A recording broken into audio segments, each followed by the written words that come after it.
The following live broadcast may contain loud, obnoxious, shrill, and alarming noises that might be considered disturbing, if not outright uncomfortable and annoying to listen to, especially if you are wearing headphones.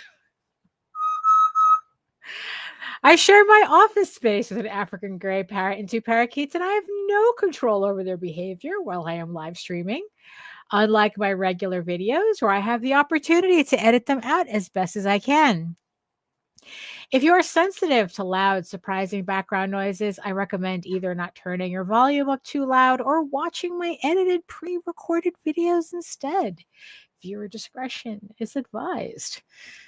I mean, I guess that's pretty much the overall vibe of the video anyway. Oh my goodness. So there we go. So, hello. Oh my God. It's been a while. It feels like it's been a bit. I think it's been a month since I put out a video. Oh, hello, Joseph. Hello. And hello, Lou. Hello.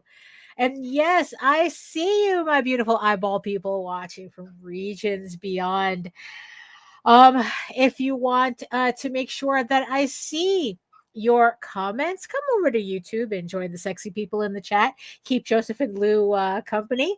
And while you're here, make sure you like, share, subscribe, and hit that notification bell so you get notified whenever any of my shows go live.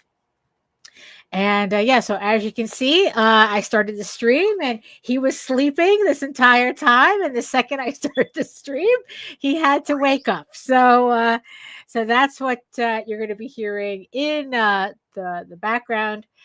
So I guess we might as well get this party started because I think there's a lot for us to catch up on and to actually get to work on stuff, right? So hello, everyone. My name is Daphne Lage, and I'm a cartoonist, illustrator, and comic book artist from New York. I have been self-publishing. Oh my God, I have been self-publishing comics since 1992, and you know what that means. You really want to know my process? Absolutely. Usually starts with a holla and ends with a creamsicle. And then if there's time in between, Thundercats. Ho! And I am known for the furry fantasy adventure Tall Tales and my medieval fantasy drama EGORAVEN, Heir of the First Unicorn, which finished another successful campaign with issue 10, which I am grateful to everybody who has pledged to the campaign. And hold on. There we go. Okay. Hold on, I had to take care of something really quick. Yes, so as I was saying, it's like it finished a very successful campaign. The files are out at the printer, so hopefully by next week I can start fulfilling the campaign. I am also co-host with Nita Lanning on the Rage Into the Vlogs show every Monday and Friday at 11 a.m. Eastern on the Indie Comics Network. Although our schedule has been a little on and off recently because it seems that we ended up with conflicting schedules for certain things. Because look, sometimes real life just gets in the way, and so we won't have a vlog this Friday, but we should be back on Monday with our regularly scheduled nonsense. And also in the meantime, you can read both my comics online at egoworks.com. That's EGOWORKS. And Tall Tales, that's TAILS online.com. And you can check out all my videos on how I make my comics here on YouTube at my channel at Daphne Lage, Lage Art, which also simulcasts through the Indie Comics Network. So you have plenty of places to check out all my stuff. All right, so oh my goodness, like I said, it's been a little bit. I think it's been about 4 weeks since last we spoke. Yeah, pretty much, Lou. Kittens, doctors, and cons. Oh my, yeah. It's never ending. Although, like I said, by Monday we should be back on track with everything. It's just that, things happen. Yeah, that's just what it boils down to. Oh my goodness. So yeah, so last we spoke, so what are my updates? So like I said, Eagle Raven issue 10 ended on I guess like when did it end? About a week ago. And like I said, I just want to thank everybody who did pledge to the campaign. I think if I remember correctly, we raised around $3,900 for issue 10. So thank you so much for that. I think it's like we had around like 143 backers, which is on the nose, which what I was expecting. So I can't ask more than that to at least be consistent, right? Right. So the printer has my files, and hopefully by next week, like I said, I will have the files. I have also ordered all of the ancillary stuff, the bonus postcard, which is going to go in everybody's physical rewards, and yeah, pretty much yeah. So pretty much it's like everything is out, and now it's just waiting for me to get everything to fulfill the campaign. Also, I want to thank everybody who pledged to the Tenchi Muyu campaign.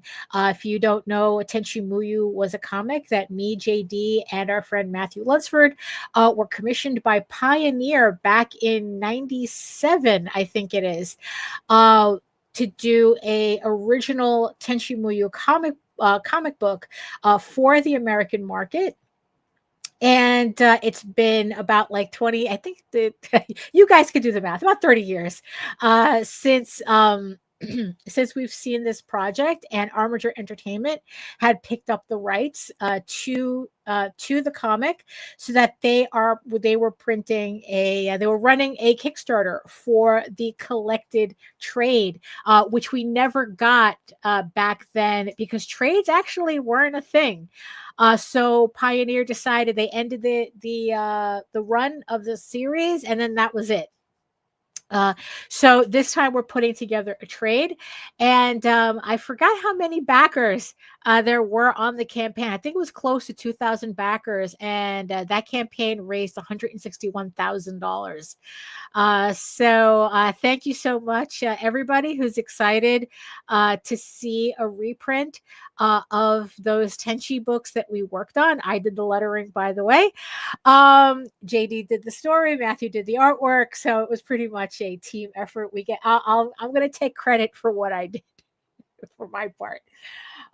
So yeah, so now we're just now in the process of putting together the book, and yeah, and it's like, and just see how far this project can go. So thank you so much for that.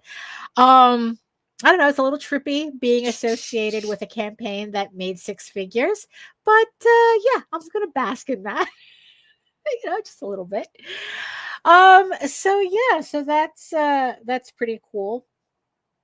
Also, I'm pretty sure that by now, if you've been watching the vlogs, you know all about my adventures at Monsterotica, which was the convention that I went to at the beginning of the month. I'm a little behind on creating the next vlog update. I do have footage and my pictures, like in a folder ready for me to edit them all together, but I just haven't gotten around to it, because it's like when I got back from Baltimore, it was like I had to hit the ground running with all this other work that I have to get finished. that I just have to work on because, no rest for the wicked, right? So I do have a commission that I have to finish. Also, in the meantime, I am already working, as you can see here in the corner. I am currently working on EGORAVEN issue 11, which I would like to launch in July. So I'm just trying to really get through these pages. So today we are going to be working on finishing page 9 of issue 11. And and it's just trying to just get as much as I can done, because it's in June, I really have to finish this, because at this time, unlike the last issue, I want to have the proof when I launch the campaign for issue 11. So the goal is to have issue 11 and 12 printed this year, so that we can start 2026 with the EGORAVEN Volume 3 campaign. It's already we're on Volume 3. So that's what we're going to be working on today. But the convention was amazing. I couldn't have asked for a better time, short of having a table myself at that show. Again, I'm kind of a little conflicted as to whether I should vend at that show or whether I should just keep it as something I have a good time at, as going to see these authors and artists, and just getting I had a whole stack of books. If you missed it, just go to the vlog that has that I talk about. I do an entire Monsterotica recap. It's in my my playlist for the vlogs. For the Raging 2 vlogs. There's a recap for Monsterotica. Oh, hello, Melissa. Hello. So it was an amazing show. I learned a lot just by being there. And it's and it kind of made me rethink a lot of what I'm doing and what I would have to do in order to really fit in at a convention like this, at these romantasy book conventions. um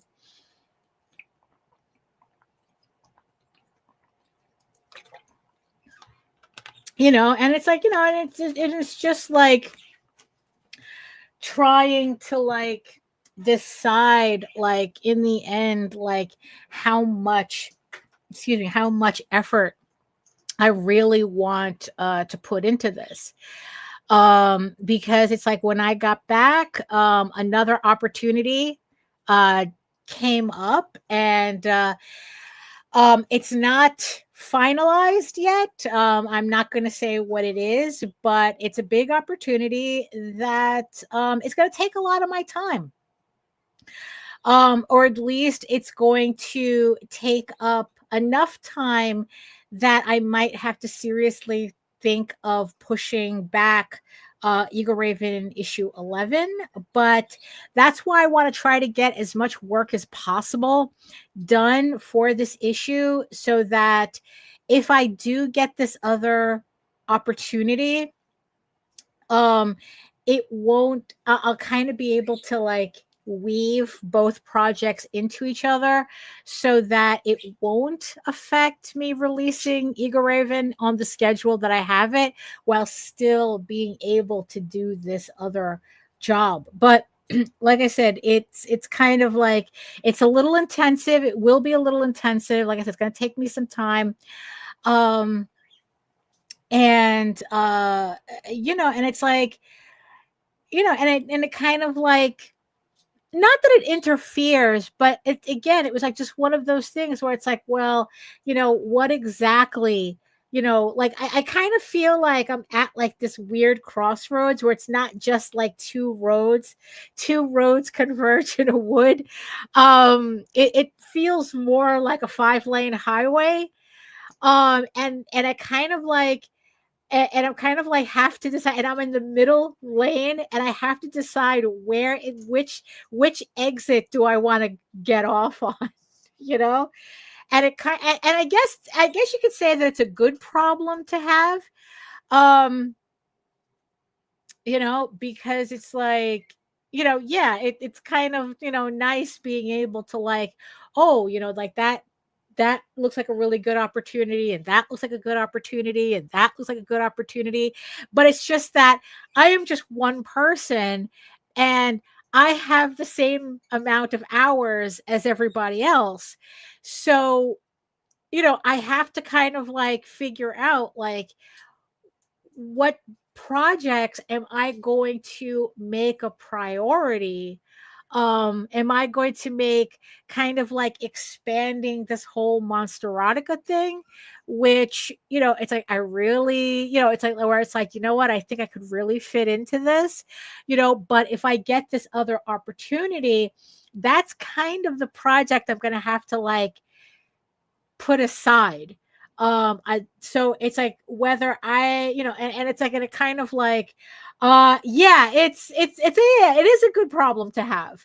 And it is a lot of good stuff, and it's a lot of good stuff that I want to work on. That's the thing, that it's like that I want to work on, that I want to be associated with. And and it's like, yeah, it's like, but yeah, it's like, so the fact that I'm even thinking of pushing back EGORAVEN kind of like gives you an idea on how big that project is. But like I said, I'd rather not do that. And we have the senator from Baltimore. Here we go. Um, you know, uh, you know, uh, uh, chiming in. so, so, um, so it, yeah, because it's like, because honestly, it's like EGORAVEN should always be my priority, right? But this other project is going to be like I said, it's like I have to, if anything, I'm going to have to figure out how to get those two projects to play nice with each other.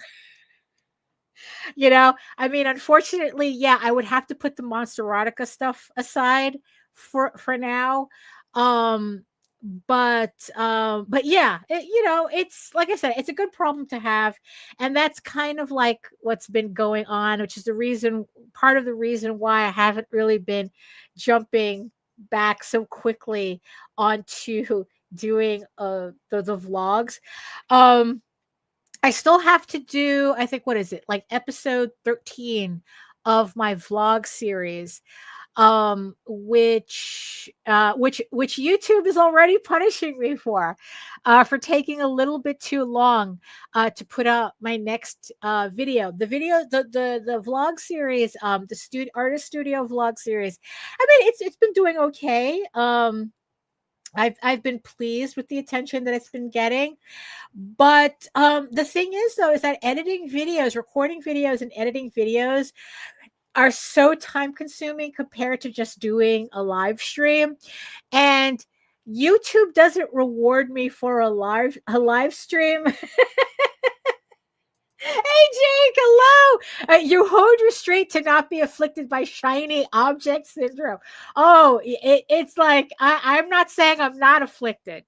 There's a lot of shiny things. A lot of shiny things around.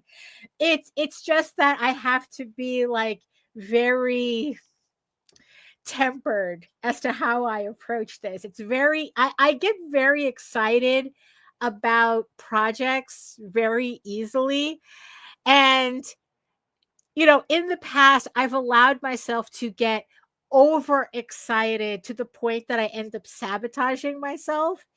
So I want to like kind of like keep a rein on that. Where it's like, okay, it'd be nice if I got this job. It would be nice.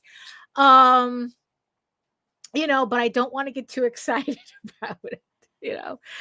Um but yeah, it's definitely, shiny, especially after coming out of that convention. Like I said, the convention was great. Um, there's something about being in a space that's all adults. I mean, it's like, honestly, and it's like, look, and I have to admit too that it's like a space that's all women, all adults. There's something to that. Um, especially when a lot of erotic artwork is involved. And what I really was surprised by the convention, so Monsterotica Book Con was a book convention that specializes in monster erotica novels and the authors and the artists that make them. And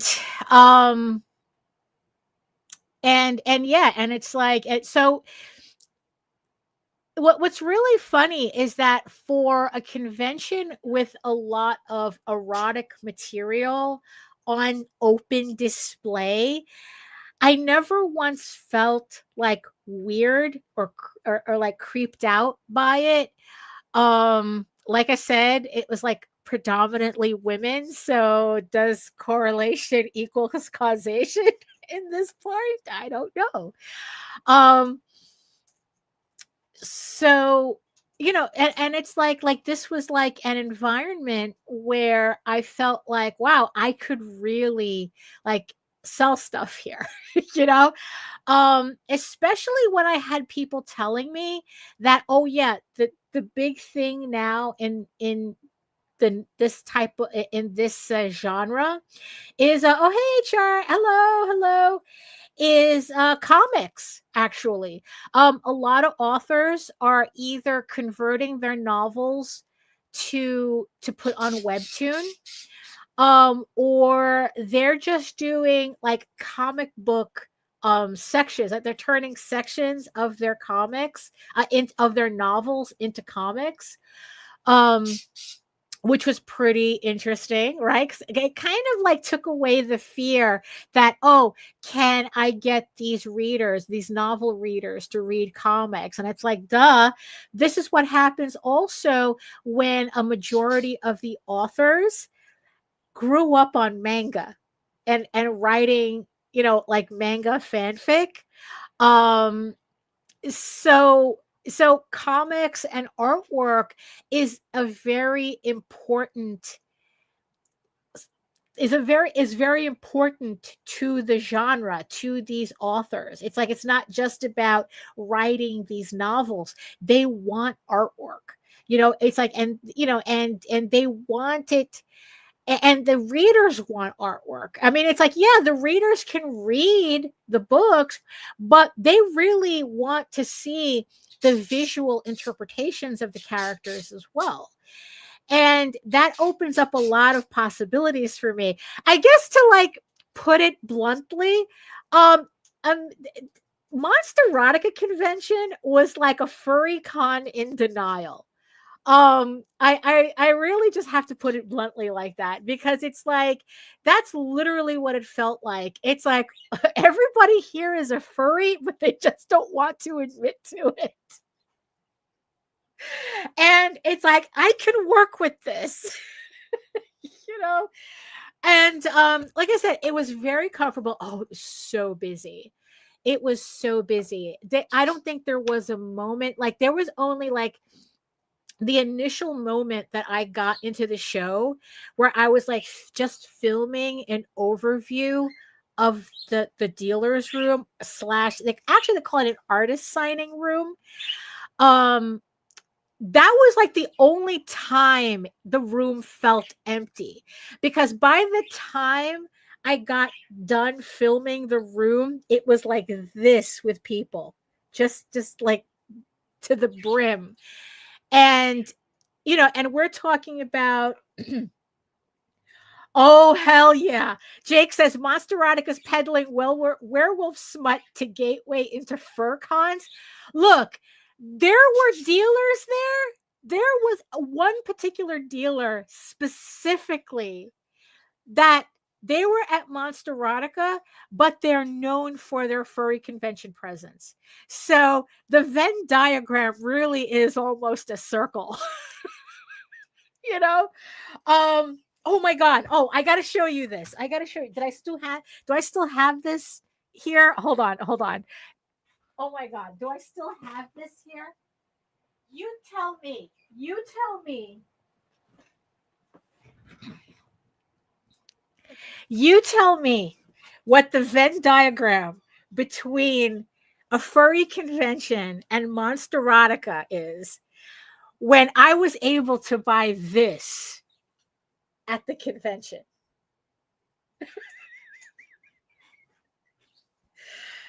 I saw this and I made a beeline to the table. Like, just give me. I just threw my money on the table. Just give me that. Just give me this. Right? It's like the it's like, or what did I say online? That the fine line between Monsterotica and furry fandom is measured in millimeters. I mean, it really is, Jake. It really is playing both teams. I think that that's the reason why I felt very comfortable there, because it's like, it's like, yeah, so it's all these women who grew up on manga, but they're really into furry smut. It was very nice. And yeah, and I think that there was like, I think like one of the artists that was there, two of them actually, I think they've also done furry conventions before too. I actually bought there was a fantasy artist there where I bought a Robin Hood, Disney's Robin Hood. She did a Disney's Robin Hood bookmark. And I bought that from her at the show. And it's like, and she didn't have like monster smut. She was just doing like straight up fantasy stuff and straight up furry stuff on her table, and so it's like, yeah, so I felt very comfortable at this convention because it really did feel like it was like a comic book convention, a furry convention, and a manga convention all in a book convention. And yeah, like I said, I was very comfortable there. And and honestly, it's like I was so overstimulated. Uh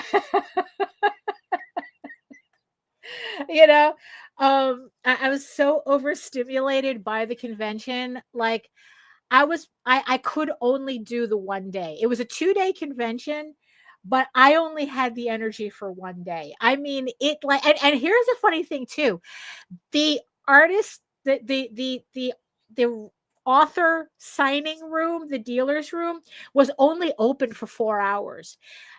4 hours if you had a VIP pass, 3 hours if you had just a general pass, which I did. I had the general pass. So you had 4 hours, you had 3, like, so for me, I only had 3 hours in that dealer's room. And holy crap, was that like enough? I was like, I thought that it's like, oh, there was no way I was going to see everything or like get everything in that room, but I did. It's like by some miracle I did. I was able to get through, get to the authors that I wanted to buy their books from. I got to see the artists that I wanted to see. And I think it's because everybody knew they only had like 3 to 4 hours in that room before it closed, that I think there wasn't a lot of dilly-dallying.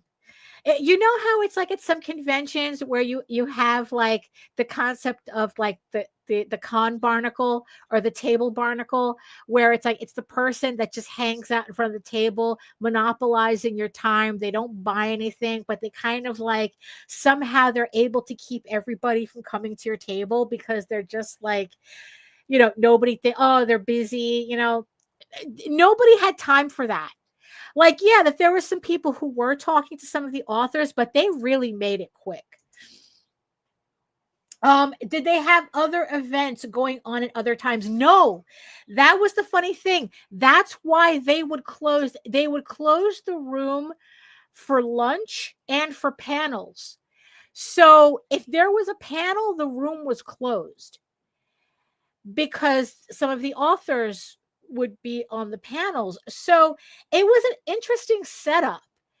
So that way, so it's like, so they closed for lunch, which allowed everybody in that room to have proper lunch. Not only did they have proper lunch, but also it allowed them to network with each other without, like without having to like have the crowds. So they would have that time, the time that the rooms were closed, they would network with each other. And that's also another reason. It's like, wow, it's like, yeah, that's what I would want to do. I wanted, like, my intention was to talk to the authors, but I couldn't really, because it was kind of like everybody was kind of like trying to speed run through everybody, because it was like all 400 people who signed up for this show were in that room. So yeah, so it was a very interesting show. Like I said, depending on, hey Efrain, depending on what goes on with these projects that I have, or especially this big one that's kind of like a little on the horizon. Yeah, I don't know. It's like, I don't know if I'm going to be able to prepare myself in a way that would get me a table for next year. But even without a table, I would go to that convention again. Like I would seriously just go again, because that's just how meaningful those 3 hours in that room was. So yeah, so that's why it took me 3 weeks, but was it like 2 weeks, 3 weeks getting back from Baltimore to actually do another to do another stream again.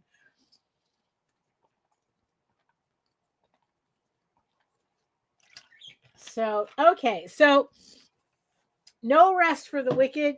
I think it's time for us to actually get to work. We're already a little past the half-hour mark. So this is page 9 of issue 11 of EGORAVEN that I am in the process of finishing. I've already, as you can see, like I've already inked it. And now I'm just preparing the shading. I'm just putting in the shading on everything so that I can put in the flats and get a color page. So this page I would like to finish today. What I've been, that's what I'm going to start working on right now. It's like, it's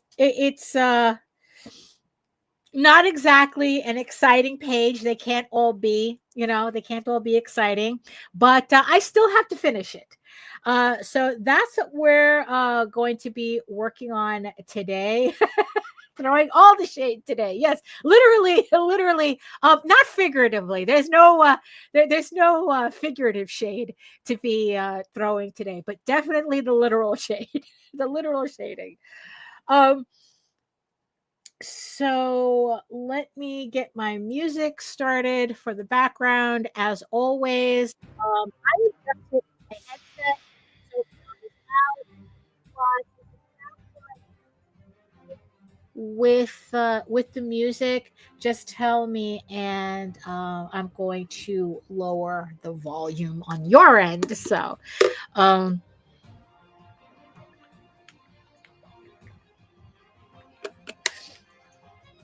so that was that convention was really something. So so the other thing that that I figured out these past couple of weeks is that I think I finally figured out what I'm doing with my Patreon.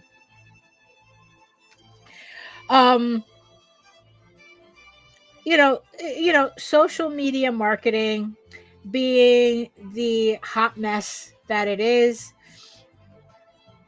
And it's like, especially when we're having to use all these multiple platforms, Um, and I'm trying to figure out like how to use them optimally. I mean, a lot of times, honestly, social media feels like I'm wasting my time on them.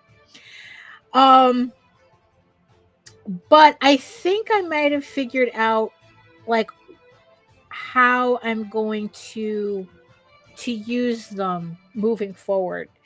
Um, so with Instagram, I think I started. Oh well, what I had done with Instagram is I was putting up. I decided like to kind of create kind of like a fake webtoon on Instagram, where I took the square panels of issue 1 and I posted them to Instagram in order so you could technically read EGORAVEN on Instagram, except there's still a lot of panels missing, so it's like you're not going to get the whole thing. And then at the very end of issue 1, when I finished it, I had put up a post on how to buy it on my website. And then when the Kickstarter for issue 11 was still running, I put up a post for that. So now I just have to like break down the next issue and start putting, and start uploading that issue onto Instagram. And it's like, is it doing anything? I don't know. Like I was saying about the YouTube vlog. These platforms, it's like they want you, you know, it's not really consistency that they want from you as much as they want you to treat being on their platform like it's your job.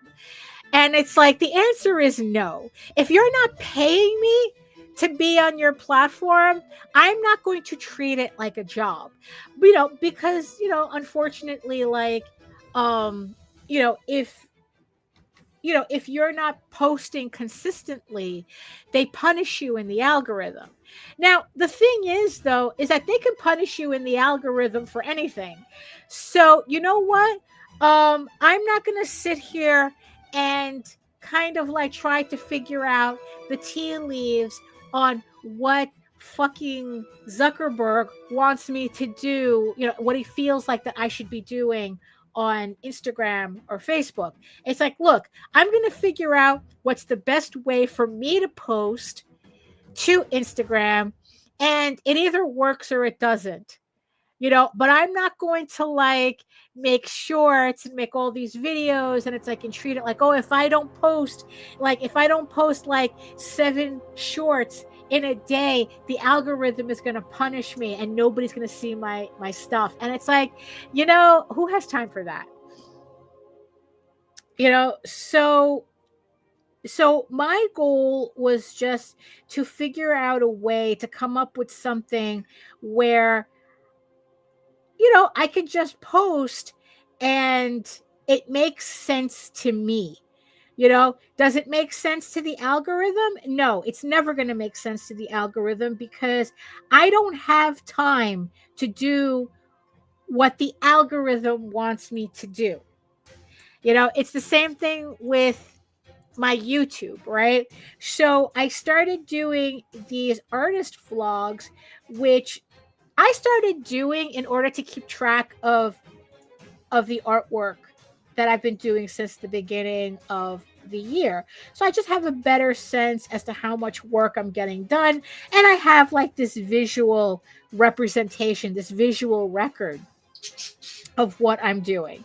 And, it's working for me, and whenever I upload a video, it seems to gain a little traction. So, okay, I get the added benefit of that. But of course, I haven't posted anything in the last 3 weeks. So YouTube is punishing me by kind of like slowing the traction on my videos. Jake says social media is quite incompatible and antithetical to someone who creates actively other more substance-based and time-consuming media. Yeah, I mean it really is. Because as much as I like making those vlogs, they're not what I really want to be making. And it's like, and I certainly don't want to make them on YouTube's schedule. So when I finally put out the next video, I'm going to put out the next video. It's like, why am I going to take the time that I should be putting in my actual artwork, putting it to make content for platforms that are going to make sure I don't personally benefit from it? They're going to benefit from my content, but I don't benefit from it. Artists benefit if it's part of their brand strategy, but it's better to have someone else handle posting. Yeah, I agree. If I honestly, it's like if I had the money, I would just pay somebody else to do the social media. It's like, here's a stack of books. You can make the TikTok videos. You don't even have to show your face in them, so nobody has to know it's not me in the videos. They just need to see the books. Oh, you need a speed paint from me? Here's some videos. I can do that, right? But in the end, it really isn't part of my strategy. Getting my work done is my strategy. And like I said, it's like I am not going to go out of my way to make content that these companies are going to make sure I don't benefit from. Like Facebook wants me to post all the time, but if I dare put up a link to anything out that oh nope, sorry, only 2 people saw your post. So okay, so I got shit to do. So I'm not going to really I'm not going to really prioritize it. But at the same time, it's not that it means I don't want to use it at all. I don't want to utilize it. Because unfortunately in this hellscape, I have to utilize it somehow, right?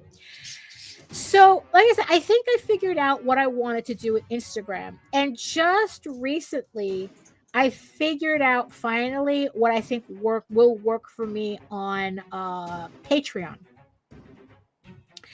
So, it's like, so I'm working on these issues, and I have the novelization that I'm working on at the same time. And so what I started doing when I started working on issue 11 is that I would post a page to issue 11, and then I would post on, and I would post, it's not like putting just like some kind of like cheesy description or something. Yeah, social media is positive for networking and curated posting. Yeah. And I'm going to be the one to curate it, not Facebook.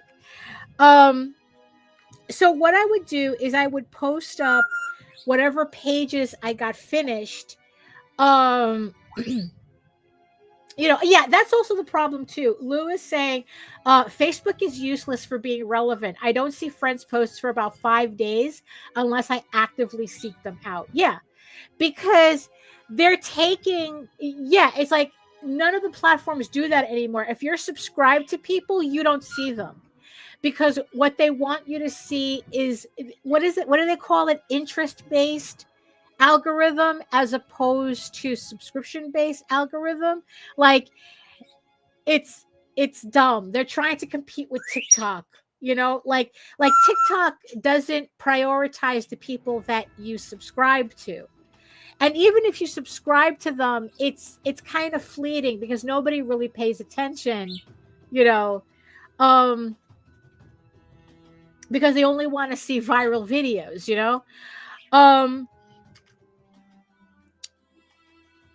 where was I? Oh yeah. So what I figured out for Patreon was, okay, so I would put up whatever pages that I finished, and then underneath it I would put the corresponding novelization to that page. So you get to see like what the page looks like in comparison to what the prose looks like. And it is funny to see, even for myself, to see kind of like how sometimes the vibe of a scene is a little different in the prose than it is in the comic.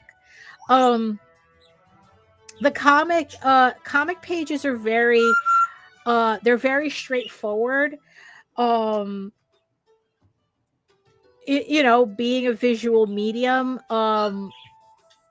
you know, so people literally just have to see and suss out the vibe that way. But with prose, I'm able to add a little bit more mood to the story, which you don't really see in the panels or in the comics, which is kind of funny. Um, but you know, but the thing is that you do get the whole point is that of the novelization is that you're not reading a scene by scene retelling of what's in the comic. You're just reading kind of like a different variation of the story. The comic is a different medium, so I have to treat it as a different medium, tell the story differently, as opposed to in a novel where I have more freedom with what I want to show, essentially. um so so that's what I've been doing, and I do like the way it's coming out. So what I think what I'm going to be doing is for the free tiers. So issue 11, you have to, if you want to see and read that. Let's see. The novel is the novelization set in an objective or subjective perspective. Ooh. Um, can you clarify the questions? I'm feeling a little dumb right now. My brain is not parsing the question very well right now. Um, I mean, it. I think that the comic is more literal. You know, it's more literal and to the point. It doesn't really, like, the comic doesn't really allow for nuance in what's being portrayed. Um,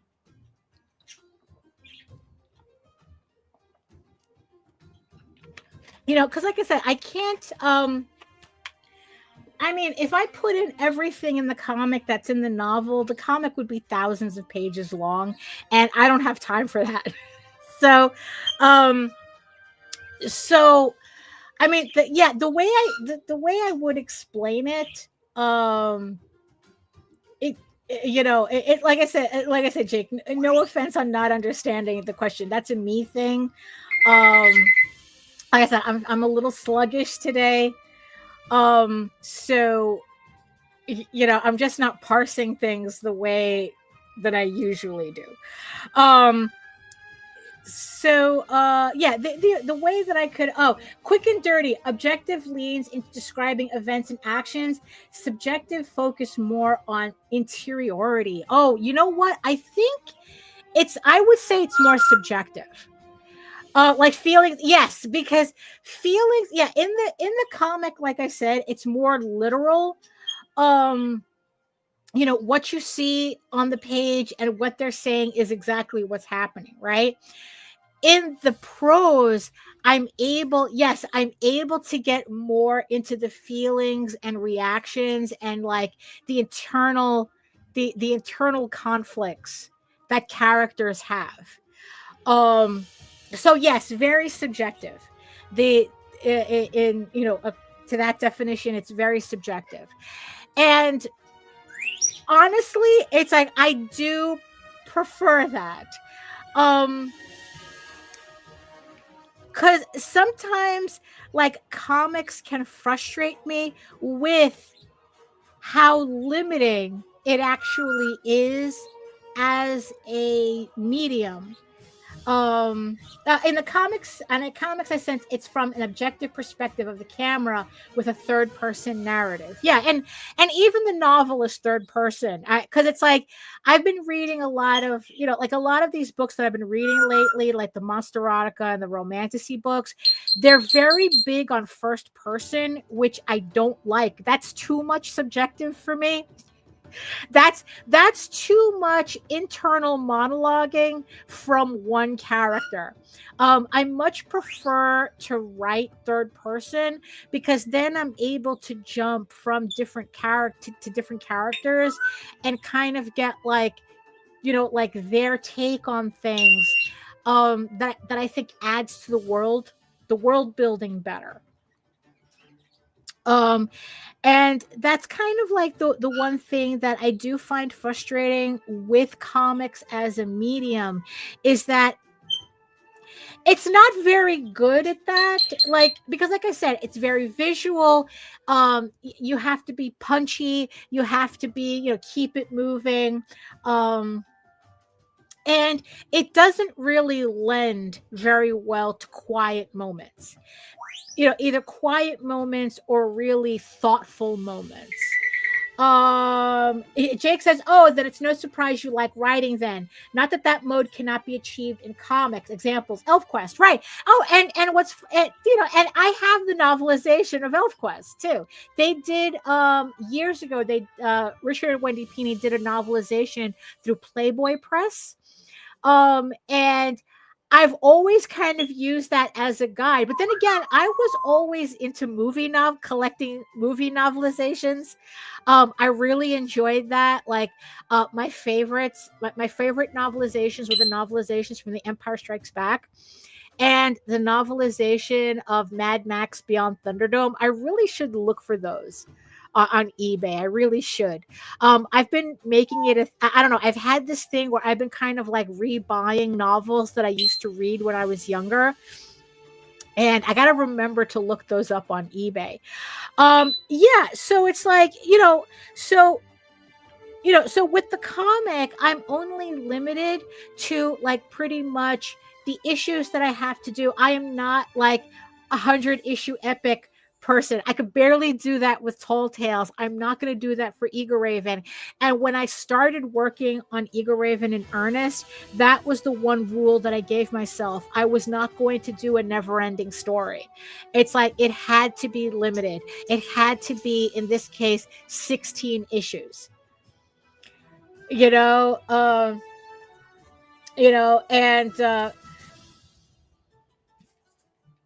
I had, it's like it had to finish, and technically I did finish it. The story is done. I'm just inking and coloring it now.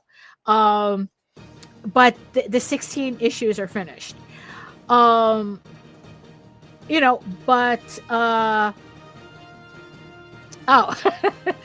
but so it's like, so what I like about the novelization is that, yeah, I am able to put in a lot of that interior emotional,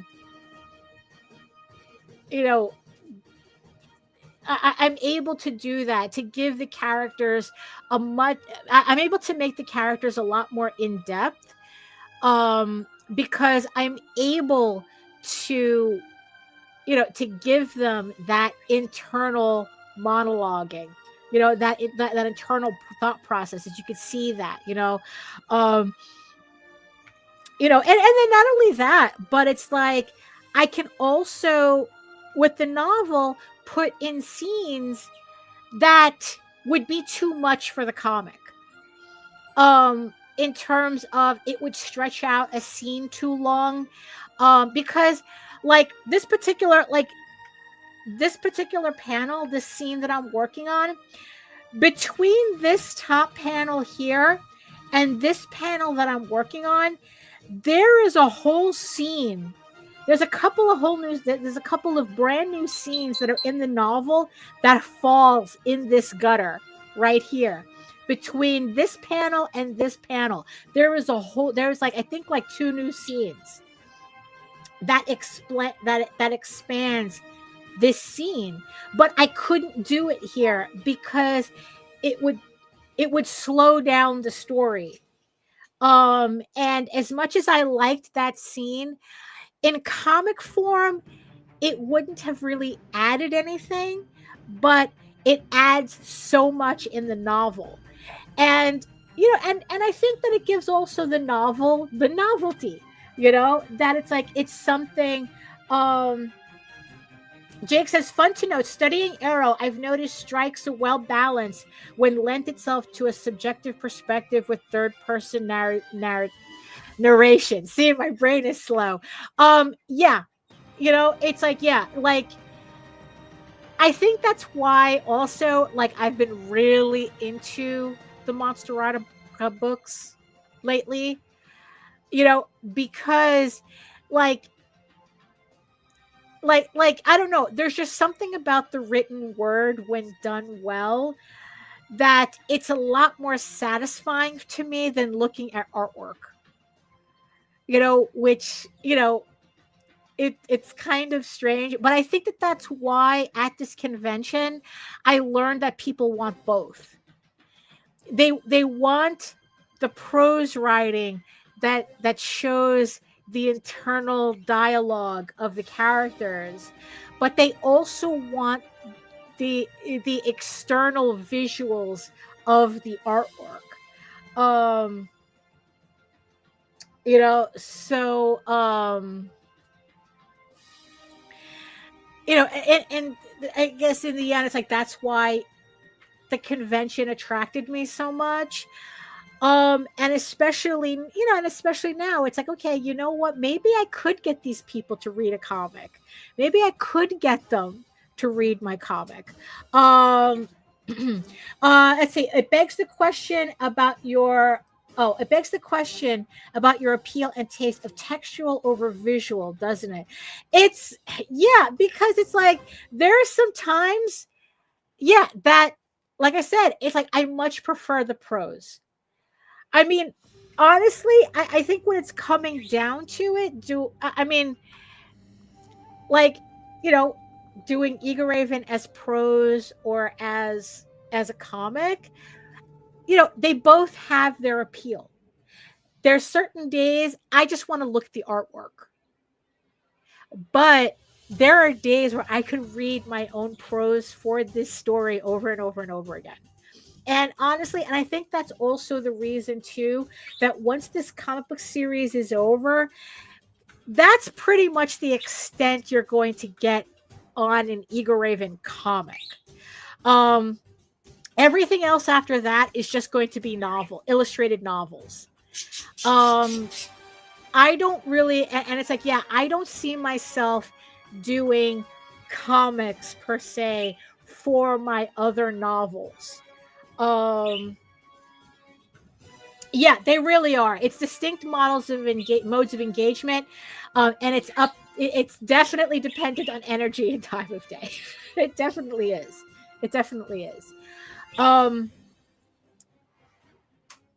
So like I said, the scene that happens in this gutter in the novelization, I love the scene. I love the scene that's here, but you will not see it in the comic because it doesn't fit. So I can just only hope that people can appreciate the differences and get both. So that's what I started doing on my Patreon, where you get the comic book page and then you get the prose section in the scene, of that page. And what I want to do is, especially for the people who are on the free, they get the free subscription. You can do that now on a Patreon. I want to start doing that with the first issue, where I'm putting up the first issue for free, and you're getting the prose underneath it. You're getting the novelization underneath it.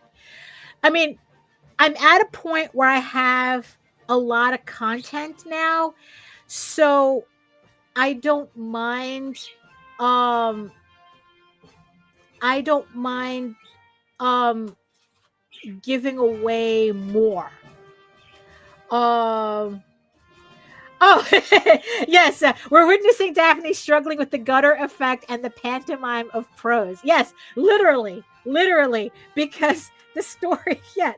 Oh no, where's my thing here? Here it is. Okay. Yeah, it's like, yeah, it's the story that's here. It's right here.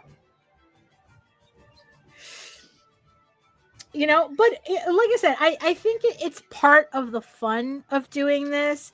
And sometimes, and like I said, even I get fascinated at the difference between the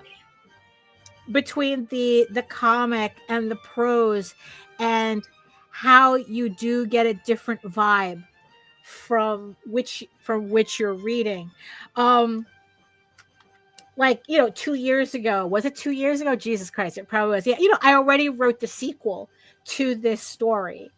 And, and what's funny was that for a little while, I thought about, oh, maybe I should do a comic book version of that story. It's like, maybe I should do like a graphic novel, like try to fit that story into 100, into one graphic novel, let's just say, instead of like doing a series, just do one book.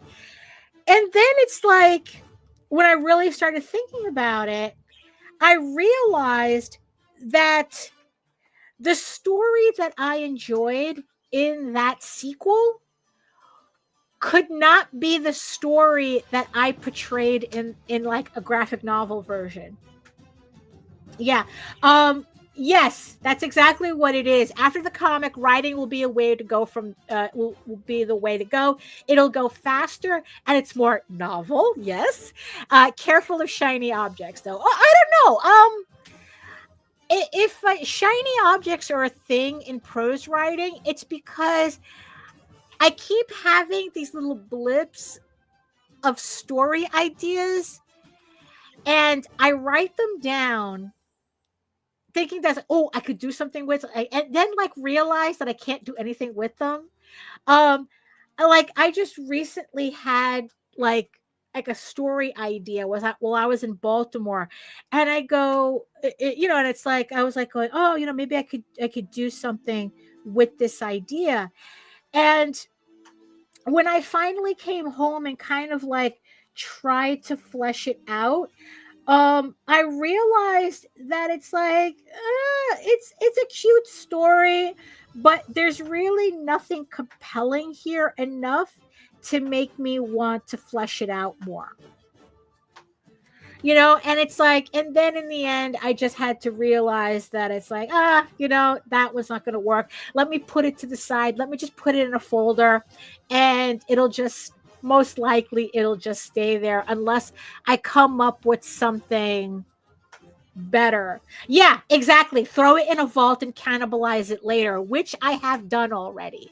I have a lot of snippets that ended up that were originally from like a lot of these like throwaway ideas that I couldn't figure out what to do with, that I ended up taking and using in the novelization, and it fit perfectly. So yeah, just because it doesn't work as its own story doesn't mean I can't use the idea someplace else, which that's what ended up happening. So that particular story, I decided to just put aside. It's, so I think that would be like the closest of, like the shiny things, like, oh, an idea. Oh, an idea. But if it doesn't work, it doesn't work. Conversely, there's the ideas that do work. Right, until you join the one-shot comic trend, like Lorraine says, which is the reason why I have Tales from the Outer Kingdoms. Those are the shorts that worked. So that's why I have that series. I have a couple of more stories that do work that I do want to draw out, because the stories are usually between like 8 pages and 16. I try not to make them that long, because the idea is to do a short story, not to write another comic. Um so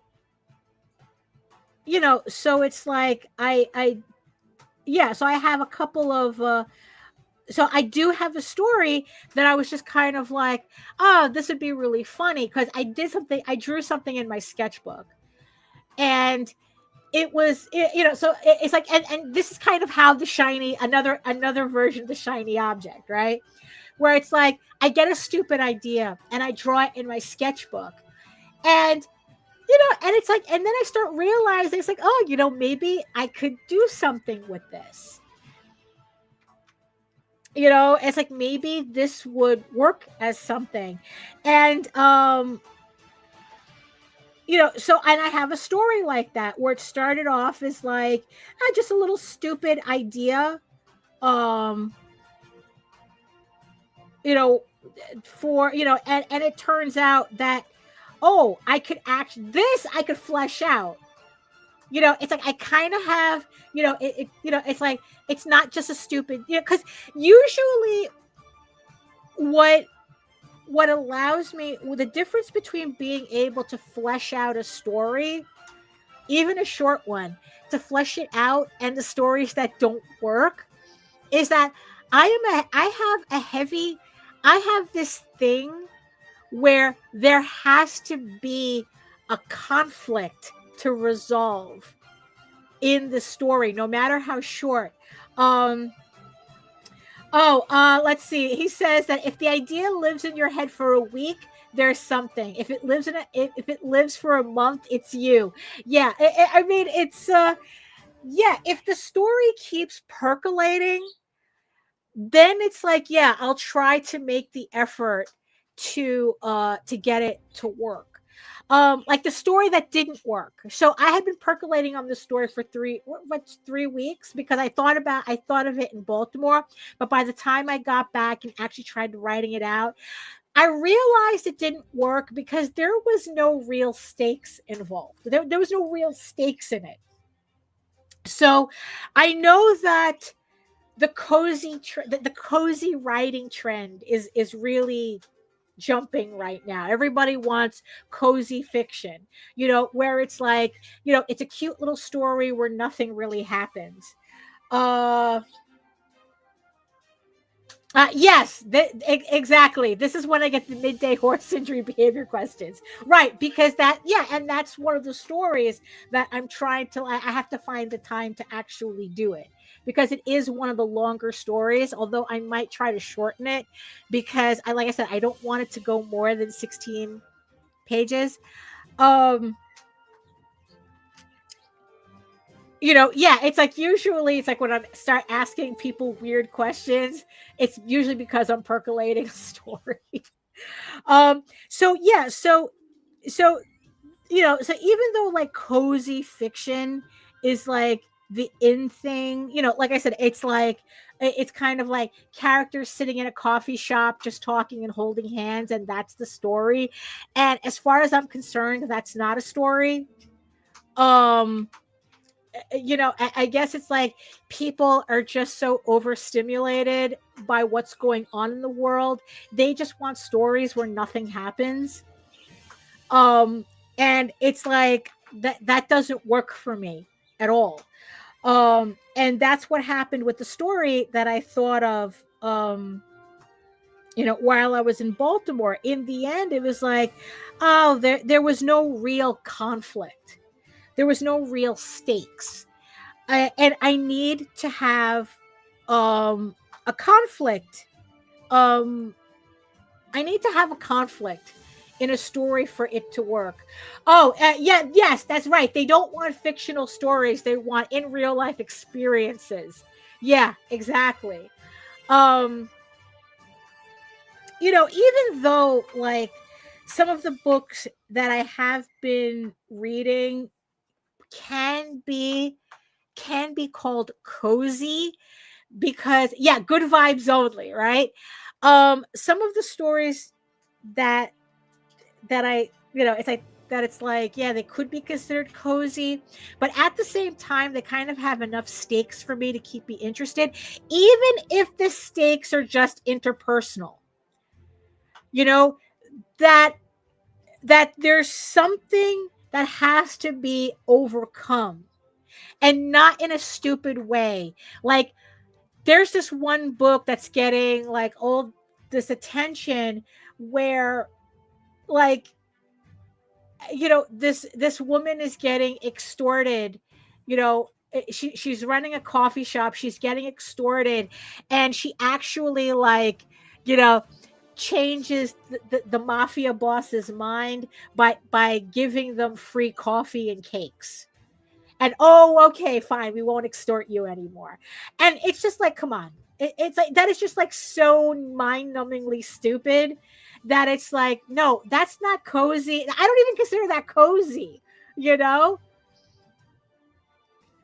it's like, and then it's like the character gets pat on the back because she solved her problem without, without, like, using violence against a mafia crime lord, and it's like this really, like, fake posturing,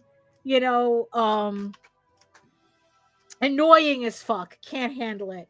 No, it was really stupid. It was really just coffee and cakes.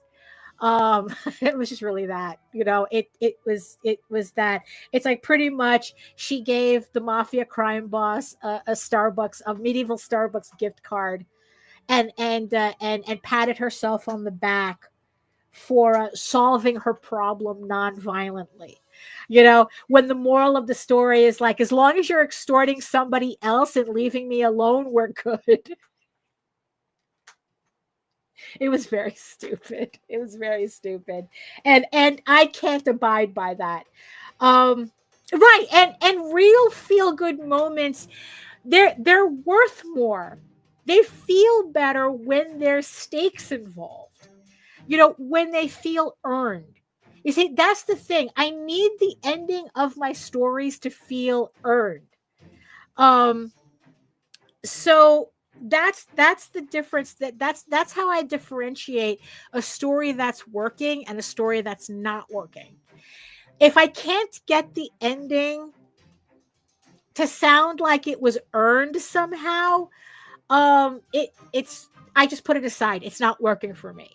But if the story sounds like it has an ending that makes you that the story is making you wonder, like, what could possibly, like, something serious could go wrong, that's the one I like playing around with. Like, something is going to go wrong and everybody has to get together to figure out how to solve this. And it's a real problem solve, not, oh, just give the mafia boss cookies and cakes and free coffee and we're good to go. It's like, no. And like I said, it has to be actual stakes. So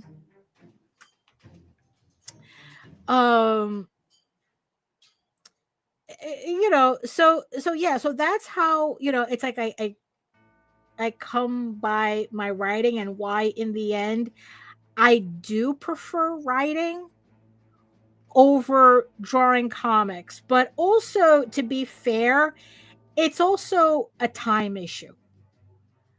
Like honestly, if I was 20 years younger, I probably would seriously consider, and at the artistic point that I'm at now, I would probably do that graphic novel adaptation of my next novel.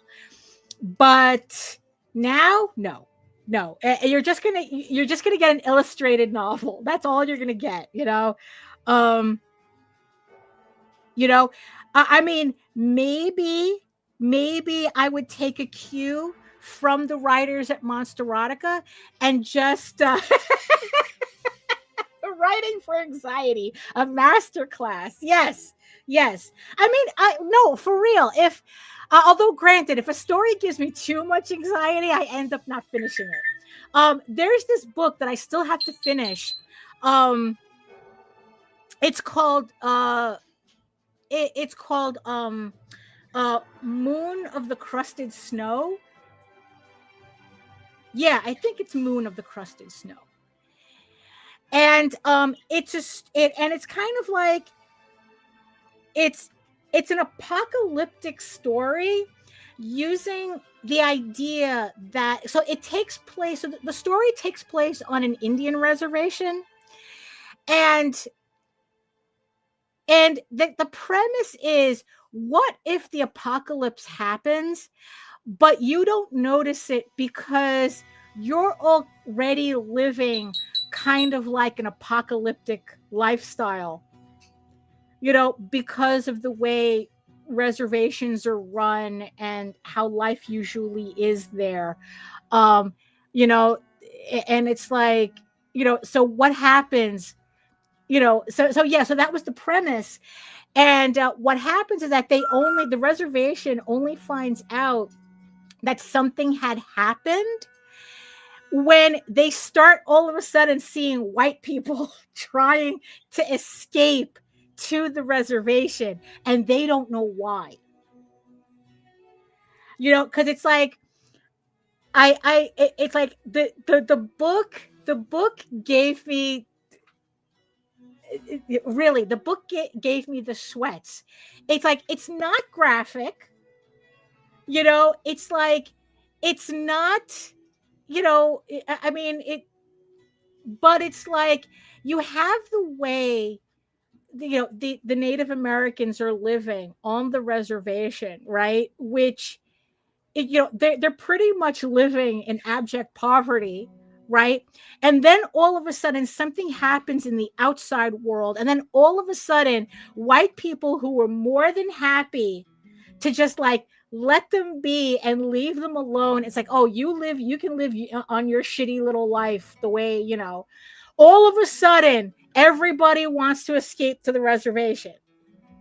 And then, of course, the chaos that happens because you have people coming into this community and then like kind of just fucking shit up, and and it was just like, oh, it's a really good book, but that was too much anxiety. That was way too much anxiety. I haven't gotten to the part yet where they actually explain what's happening. Like, is it a disease? Is it a zombie apocalypse? What's going on? Yeah, it's no, it's a very no, it's like they explain in the book. It's like it's the type of snow where only the very top part is like this very, like, it's kind of like this thin crust, and it's like it's soft snow underneath. And they're talking about that visual of like you have this full moon reflecting off of that ice crust on the snow. So it's the moon of the crusted snow. Yeah, it is. Hold on. Let me find the book.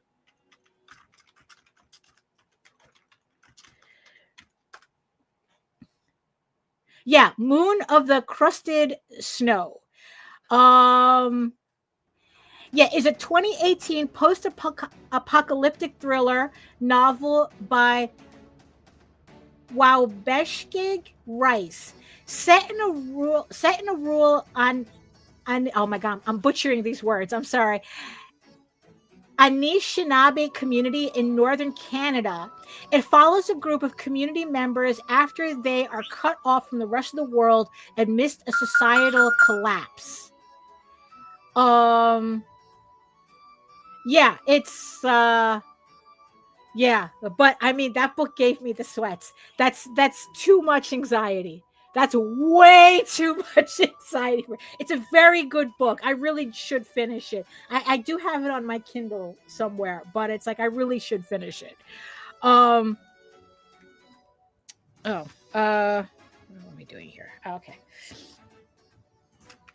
but yeah, it's like I do think that a good story, a properly written story, should make you concerned, you know, uh, in the story, as to like it should make, even though if you're sure, you know, there's going to be a happy ending. You know, it's like, even if you know for sure there's going to be a happy ending, right? It should still give you that question as to whether that happy ending is going to happen.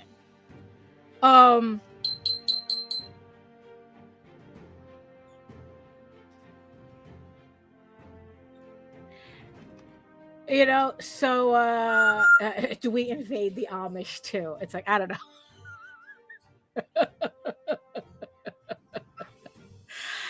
You know, it's, you know, I don't, you know, so it's a very good book. Just, you know, oh, it's Canadian, so technically they're what, so I guess they would be indigenous people, not Native American, because they're, well, although they're Native North Americans, I guess, depending on, you know, semantics. So yeah, so oh, so yeah, so I would probably take, so for my future work, I would probably take the road that I was seeing at Monsterotica, where it's like, okay, certain scenes will get turned into comics, just to kind of give you that visual flair. That's a little bit more than an illustration, but not a whole ass graphic novel.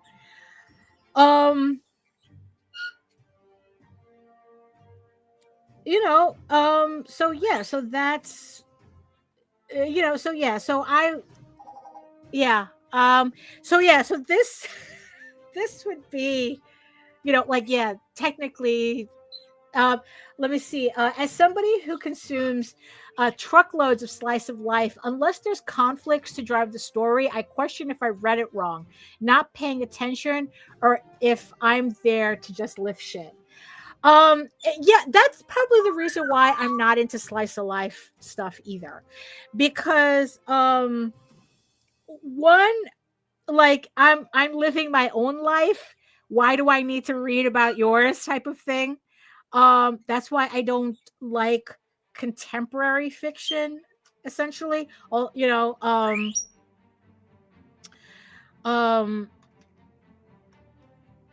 you know, but, you know, yeah, it's like, but, you know, and also they usually have a tendency to, I mean, I guess it depends.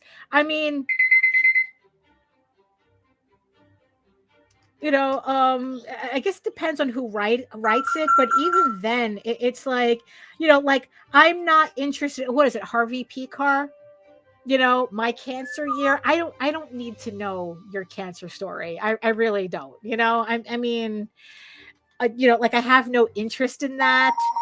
Um, you know, I mean, in the end, it's the reason why my interest is in fantasy, and no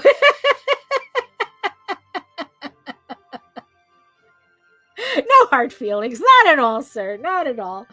Um, so so yeah, that's, I just, yeah, I'm just not interested in that. You know, look, I you know, you know, it's kind of like, look, I know I'm gonna get you on this, Jake. It's the reason why I'm not impressed by Will Eisner either. I mean, and I took classes with that guy, and honestly, I'm like, fuck this guy. I don't care.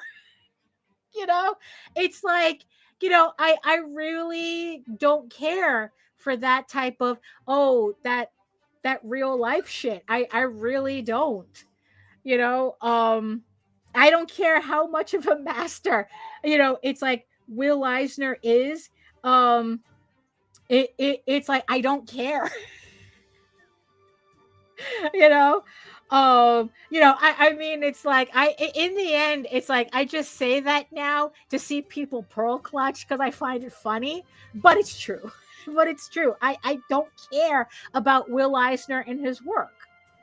I don't care about the building. I don't care about life in 30s Brooklyn. I don't care about, I don't know, the history of Judaism in the United States. I don't care about any of that shit.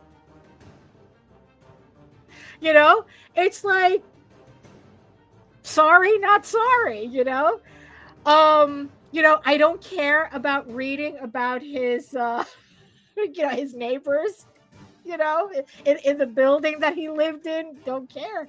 And it's like, yeah. And it's like, as much as I dislike fantasy, I try to work on a story set in one. I mean, it's also, it's a writing challenge. I think there comes a time in, why do I keep changing to black?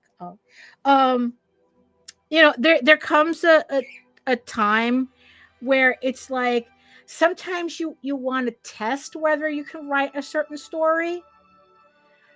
You see, the irony of it is that, I don't really, Eisner to me is exotic because I live across the pond. I got the same thoughts as you when it comes to Norwegian local comics, right? Yeah, so you kind of get like that same vibe, right? Yeah, because it's like, as much as I collect, Euro comics, it's like I'm not collecting the hoity-toity contemporary stories. I'm collecting, just give me the fantasy shit, just give me the Roman history shit. It's like, just don't give me whatever, oh, this is a story about pollution or something, whatever the most recent one, that French comic that won all the awards recently, that was about ecological collapse. And it's like, I'm good. I'm good. But yeah, but also it's like, I'm sure that every writer comes to a point where, they want to see if they can write in a certain genre that they don't necessarily work in regularly. I guess, like, sometimes I'm sure I'm sure comics are the same thing, where it's like, if you're kind of like doing like one thing, like if you're just like playing in one sandbox for a while, sometimes you just do feel like you have to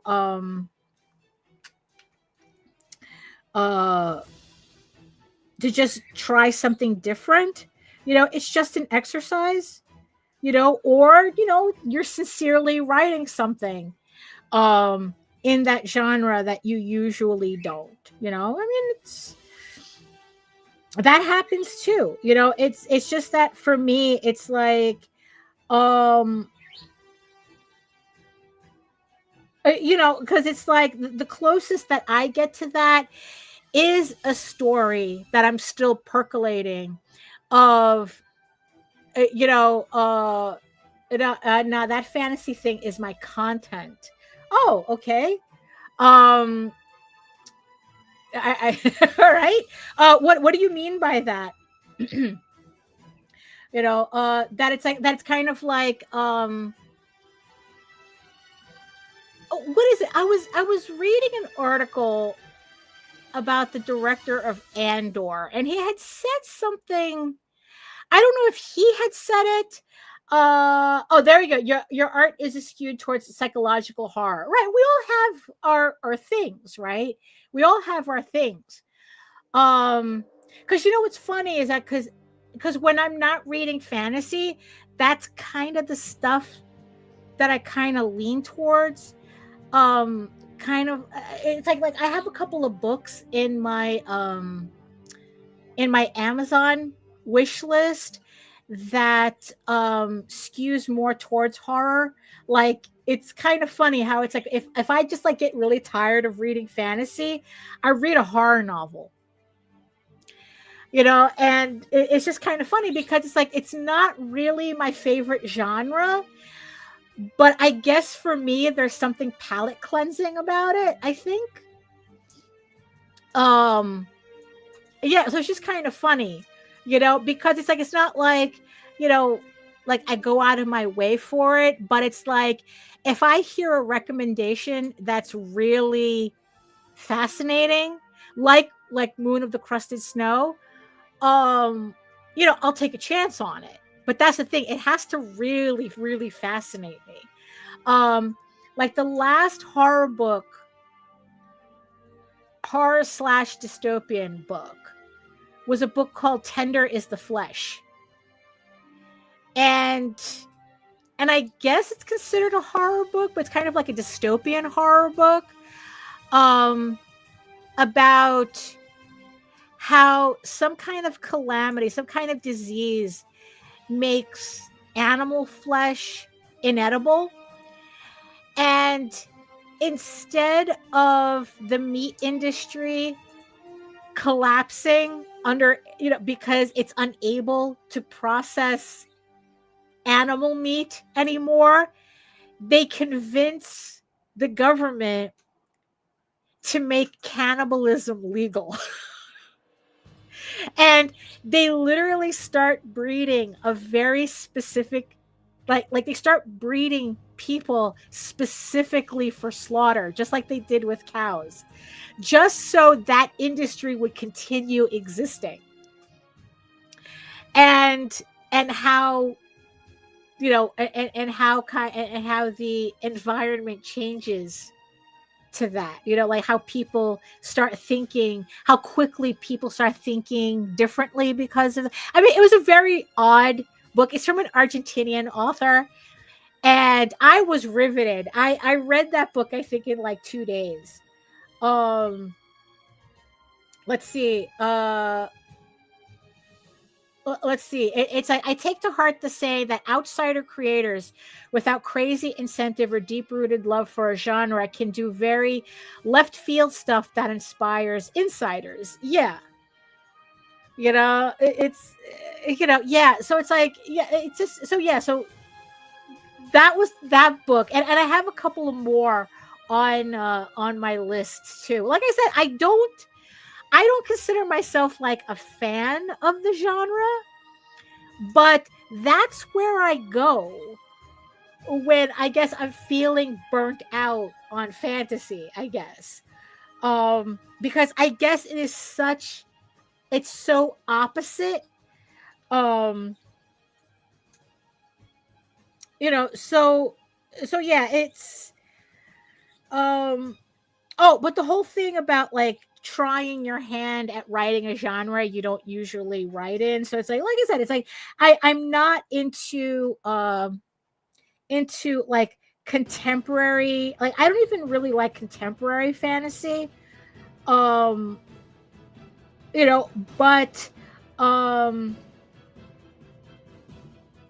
the escapism, right? Well, I think it's really yeah, it's like, would it be? I guess it depends on the book you read. I guess I don't know, because it's like, I guess if I would consider fantasy escapism, is that I'm escaping from like real life nonsense, even though it might still be in the story somehow, but sometimes it's disguised enough that it's like, because it's like, honestly, I really like, I'm reading a book now that's irritating me, because it's trying to be kind of deep with something that it's like, yeah, we know, but it's so clumsy with it that it's very superficial. It's like, oh, the main character is against slavery, duh, and it's like, and it's very heavy-handed, like it just like came into the story, and it's just like, it's so fucking annoying because it's so fake. And if there's anything, and it's like I said, it's like if it had been done better, but it's like,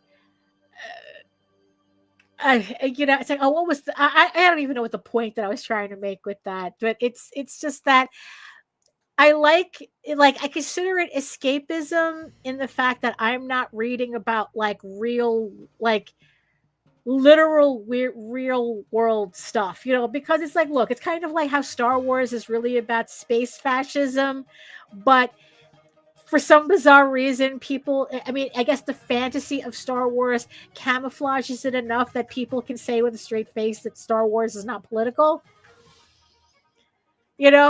Oh, Andor, right? So I read an article from the director of Andor, and he was talking about how he treated Star Wars like a medium, not the end result, which I thought was an interesting take. Because it's like, like Andor gets, it's very polarizing. Because people complain that it's not Star Wars, but it is Star Wars because it's set in the Star Wars universe. But what it is that the director prioritized storytelling in the Star Wars universe as opposed to Star Wars dictating the story. And I guess like, so it's like, so Star Wars was just the tofu that he was writing his story. Like, it could have been anything. He could have written any rebellion story. It didn't have to be in Star Wars, but the Star Wars was the background.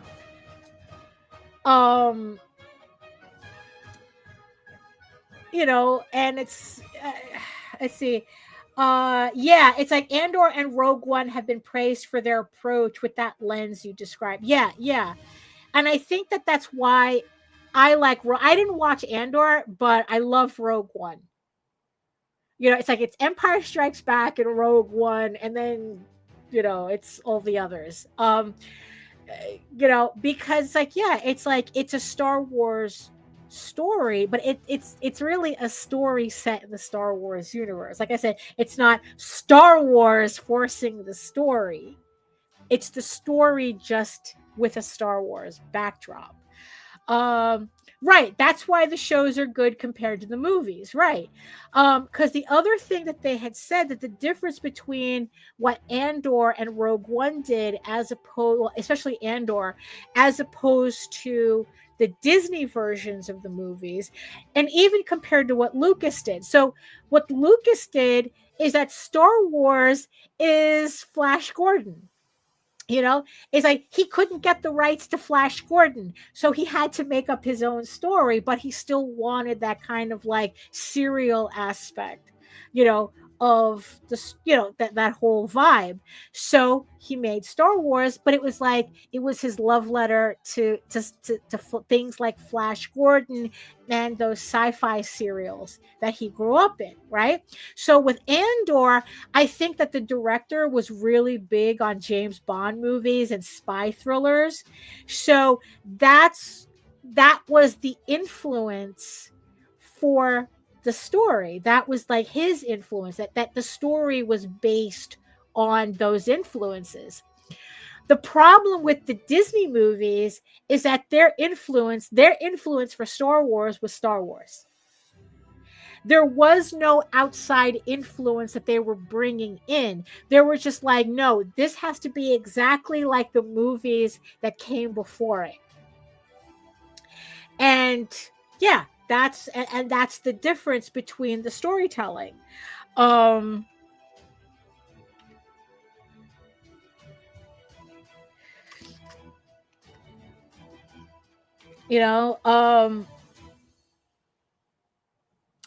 it's like, yeah, that technically he's doing a sci-fi movie, but his interest is really in spy thrillers. So that comes through in the story. so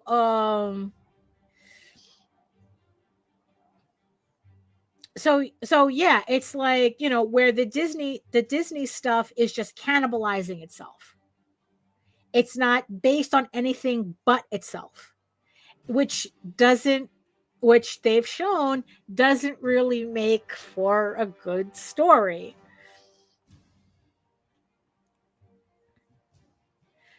You know,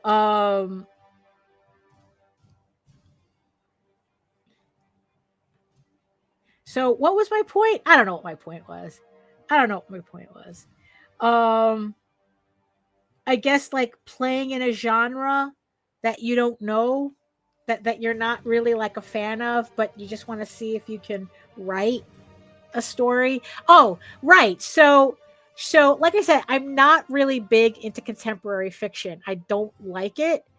Um but at the same time, I do have the kind of like uh right, the cool part of Rogue One in basing that last battle of the Pacific Theater really added to the experience, right? That it was, yeah, it's like, yeah, it's kind of like how, Star Wars, like Lucas had said that it's like that it's like he got a lot of, yeah, it's like he has a lot of World War II imagery along with a lot of Vietnam imagery. It's like that was um I guess like the politics was Vietnam, with World War II imagery. I mean, it was just like kind of, oh, what am I doing here?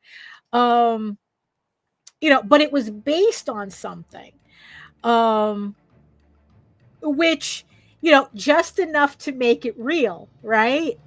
Um, so I have like the start of an outline, and the thing is though, this is more, I don't know if this story that I'm outlining is even going to go anywhere. Where it's kind of like the idea, it's kind of like based on the idea of, EGORAVEN and Loki living in the modern world, and shit happening, in the modern world, and it's just like, and I kind of have something, and it's like just to see if I could do something with that. Um, ah, but again, I don't know like how serious I am, how, because the funny thing is that even though I like writing, I definitely, like writing allows me more creativity than doing comics than doing comics does, um which is kind of a funny thing to say. um I don't really consider myself a writer because it's like I'm very one track minded, and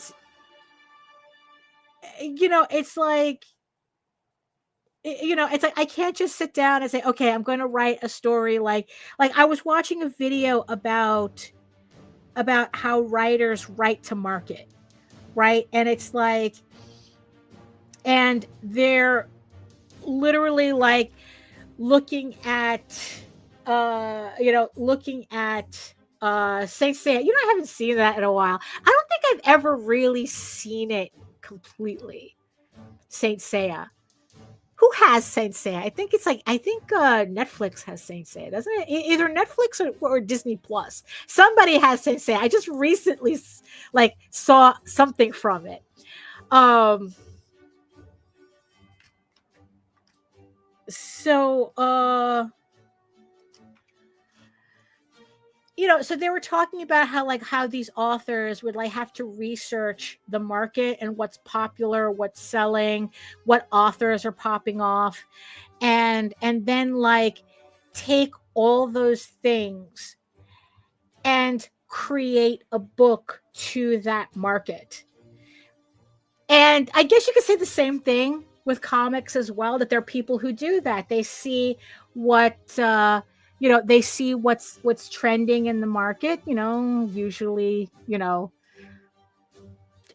pseudo porn bad girl books, and they literally create for that market. Me, no, I'm a goblin when it comes to my work, and it's like, no, I am making what I want to make, and you better like it because that's all you're eating. Like that's kind of how I feel about it, you know right.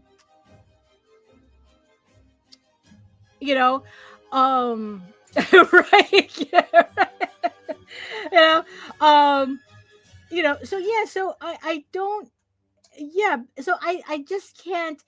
I don't know if that says anything about me as a writer or not a writer, or if that's just how I prefer to do things. That it's like, you know what, I'm like, this literally is my monetized hobby, and I don't feel the need to create anything to market. So it's like, if something like is popular, that has nothing to do with me unless it's something I'm really interested in. Because the ironic thing about it is that I do have the outline for a book that I could easily write to sell at Monsterotica. All the tropes and everything. And I wrote this without even knowing, it's because it's a Beauty and the Beast retelling. And it's like, it doesn't, but the thing is, though, it doesn't have like the specific tropes that they like to see, but it's my own retelling. And I probably could sell it at Monsterotica if I wanted, but I'm not ready to write that book yet, and I don't feel the need to force myself to write that book. I'd rather just finish what I'm working on now, and then when I get to it, I get to it.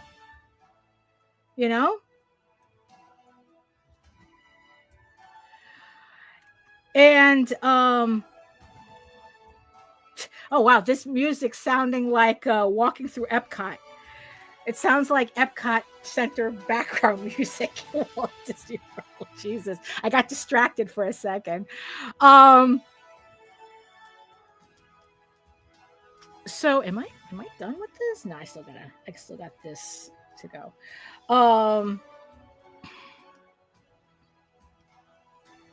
One thing's for sure, though, if I do get this other opportunity,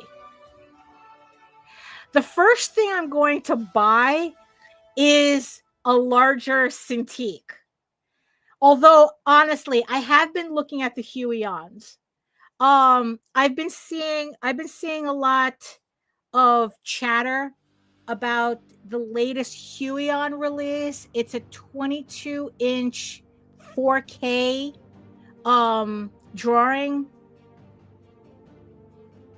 monitor, I guess. And it's significantly less expensive than a Wacom of an equivalent size. I think like the Wacom version of that size is like around $3,000. This one from Huion is around like $1,500. And so far, everybody has been saying that it works exactly the same way as a Wacom. And for a fraction of the price. And not only that, but it's actually lightweight. And so if I needed to move it off my table, I could. Because especially with the way this office is set up, I can't really have permanent fixtures. With a Wacom monitor that large, I would have to like bolt it into the desk because it is heavy, or get like a heavy duty bracket for it, or a stand for it that's really heavy. So it's like, and I can't afford to have something permanently take up space. Because I don't have the space to do it. So the Huion, they're saying, is that not only is it, large, just as large as a Wacom, but a fraction of the price and the weight. But also it connects to the computer with only one wire, as opposed to a Wacom that has this like all these wires that hook up to, to a thing, to a brick that then hooks up to your computer, but they always set it up in pictures to make it look like there's no wires at all, which is not my reality.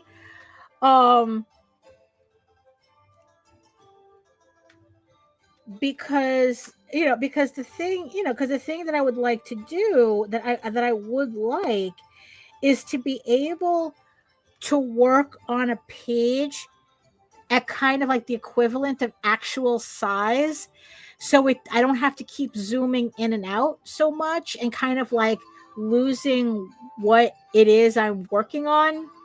Because like just now I thought that I finished this panel, but I'm still missing this entire section by zooming out.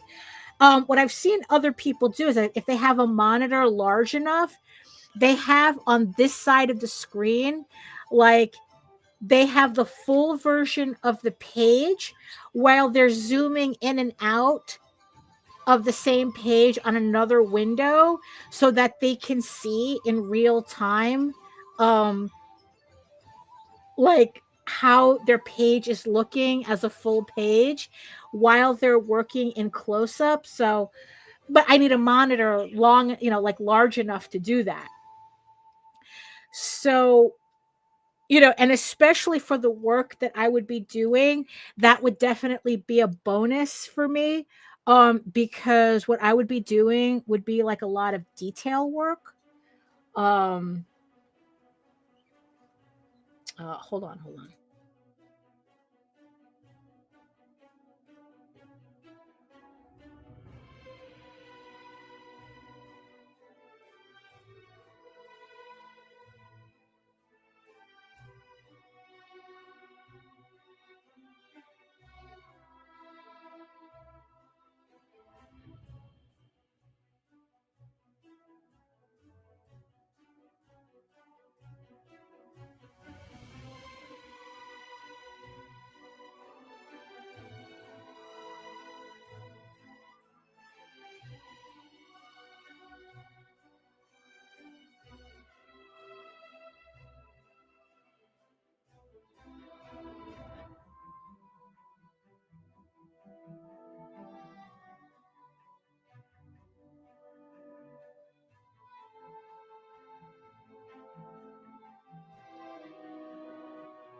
Oh, okay. There we go.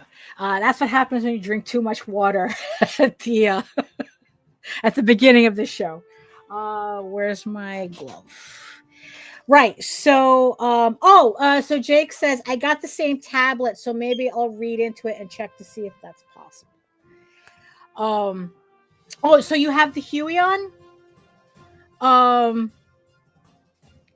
Cause yeah, so that's what I was looking into. Cause like especially um with this opportunity that I might have, which is going to require some detail work. Uh oh, you have this the Cintiq 16. Yeah, that's what I'm working on right now. I'm working on a Cintiq 16.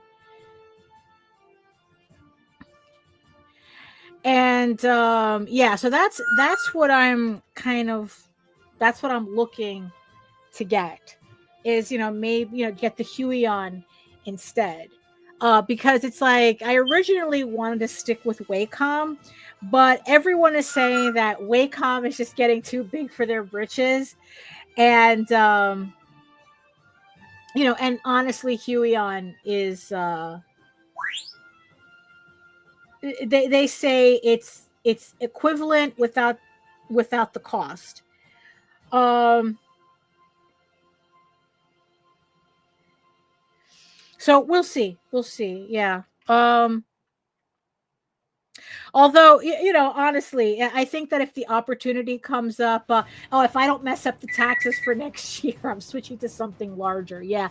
That was the one thing that I regretted when I bought my Cintiq 16. I was being cheap. Ah, that's what she said. Um, you know, big gloves, big shoes, and lots of taxes. Um,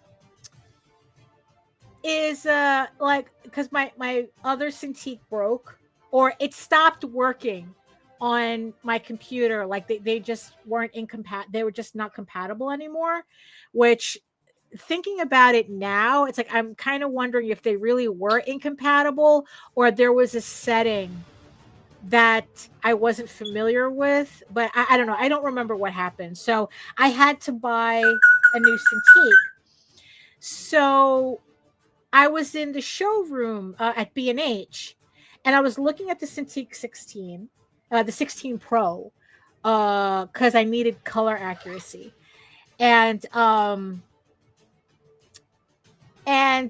for like, I think at the time for like, I think it was like $400 more, I could have gotten the 21-inch model.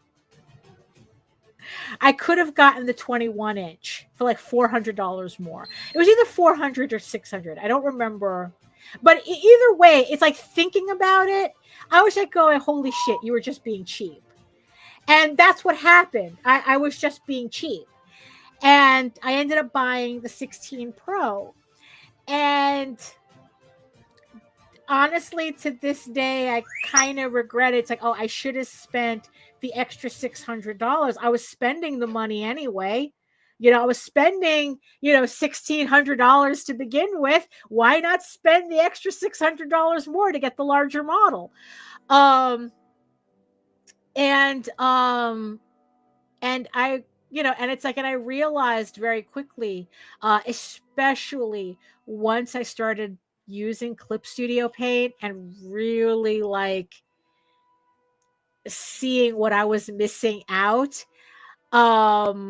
Yeah, I've been regretting not getting that larger model, so it's like, so yeah, so the first chance that I get, I want to get a larger tablet, graphics tablet. But it doesn't necessarily have to be a Wacom, because it's like, because I'm thinking, it's like, it's like, look, if it's going to work the same way as if it's going to do exactly like what I'm doing now, what difference does the brand make, right? I mean, maybe a couple of years ago it would have made a lot of sense because I kept reading about driver issues and and like incompatibility issues and just kind of like little things that just made it like, oh, that's going to be too annoying to have to deal with all the time. But I'm seeing so many people that I know using it, like if they don't like if like and that's the thing, they have like Sam Vera, right? What he does is that he has a laptop and he has, I think it's the X Pen.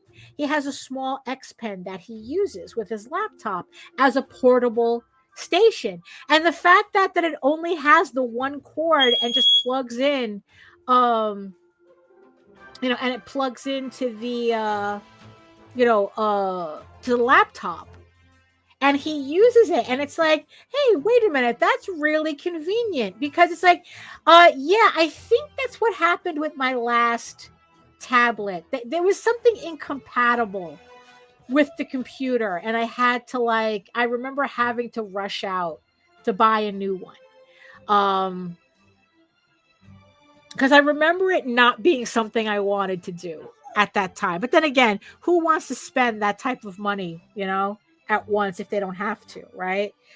And and then it's like, like I said, it's like I started seeing all these I think like Nita's husband uses a Huion, and she says that he says that it's identical to working on that he has no problem with it, the whole thing, right? And then I started seeing all these videos for the Huion 22 4K. And it's like, maybe the technology has improved enough that these Chinese companies can compete toe to toe. Yeah, usually it's driver incompatibilities. Yeah, usually it's that. But I think, which was part of the reason, like a lot of the complaints that I was hearing back in the day, a couple of years ago when X Pen and Huion first came out, I was like, oh, there's a lot of driver issues. But now it doesn't seem to be the case anymore. And people are saying that now it's a real, like Huion is a real contender for Wacom. And, and it's like, look, all I need is something that works, that allows me to do this on a larger scale. Let me just save my file here. So at least that panel's done. So at least we kind of sort of finished something. So I just need to put in the highlights and then put in the flats, and that's it for that panel. And then I want to see how much more I can finish today after the show.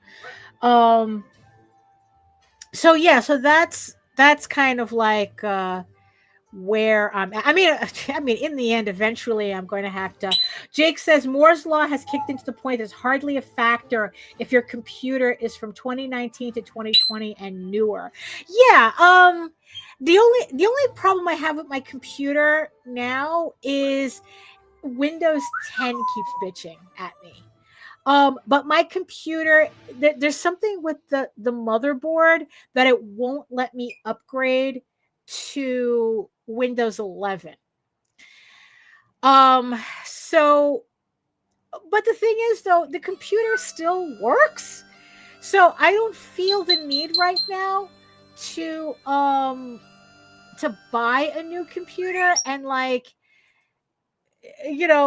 it's like, yeah, it's like that usually what it is, that the price stays the same, but that the computer quality is, gets better. Don't go Windows 11. No, no. Well, one, I can't upgrade anyway. And two, if I were to go to Windows 11, it's because I bought a computer that has that on it already, not because I upgraded. Because there's usually, look, Windows can barely do upgrades, like its own updates without breaking something.